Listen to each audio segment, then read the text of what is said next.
Welcome back, everyone. Today, we're diving into a topic that's as controversial as it is fascinating, Vladimir Putin. Now, I know what you're thinking. Oh boy, here we go. But hear me out. He's not just a politician, he's practically a cultural phenomenon. I mean, this is a guy who lets himself be photographed topless on a horse. Can you imagine? It's like he's trying to channel some sort of modern-day warrior king vibe.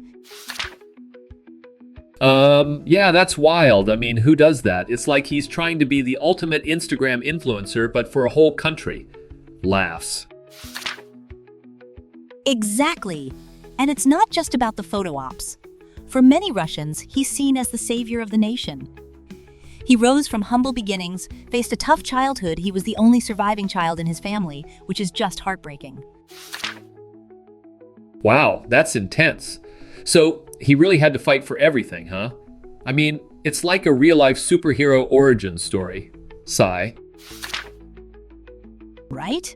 And then he worked for the KGB, which is like the ultimate secret agent gig. He even spent time in Germany, so he speaks fluent German. After the Soviet Union collapsed, he clawed his way to power, succeeding Boris Yeltsin. So, he basically went from being a spy to running a country? That's like something out of a movie. I can just picture it now like a James Bond plot twist. Totally. And once he was in power, he tackled some serious issues: corruption, a struggling economy, terrorism. His supporters argue that he brought stability and prosperity to Russia, with approval ratings around 75%. Wait, 75%? That's huge. So people really see him as a strong leader? It's like he's the superhero of Russia, but with a dark side? Yes, they see him as someone who instills pride in the country. He often engages with citizens on television, showcasing his humor and decisiveness. It's like he's always in campaign mode, connecting with the people. But I've heard the other side too. Like, isn't he also seen as a dictator? Sigh. It's like, how can one person be both a hero and a villain? Absolutely. His opponents argue that his KGB background influences his leadership style. They claim he suppresses opposition, manipulates elections, and restricts press freedom. The media landscape in Russia is heavily controlled, and there are serious allegations of personal enrichment. Wow, that's a lot to unpack. So it's like he's playing both sides, being a strong leader while also keeping a tight grip on power? It's like a political juggling act. Exactly.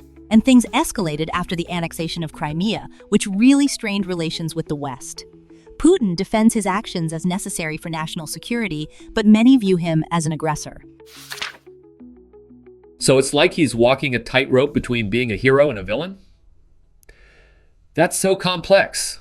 Laughs. It's like a political soap opera. It really is. Making a final judgment about him is incredibly challenging. So, what do you think? Is he a strong leader or an aggressor? I don't know. It's like, can he be both? I mean, it's so fascinating how one person can evoke such strong feelings on both sides. Sigh. Exactly. And that's the beauty of discussing figures like Putin. It opens up a dialogue about leadership, power, and the complexities of governance. Wow, I can't wait to hear what our listeners think. This is such a juicy topic. I feel like we could talk about this for hours. Thank you for tuning in, everyone. Share your thoughts in the comments, and we'll see you next time. Yeah, don't forget to let us know what you think. This is going to be epic. Laughs.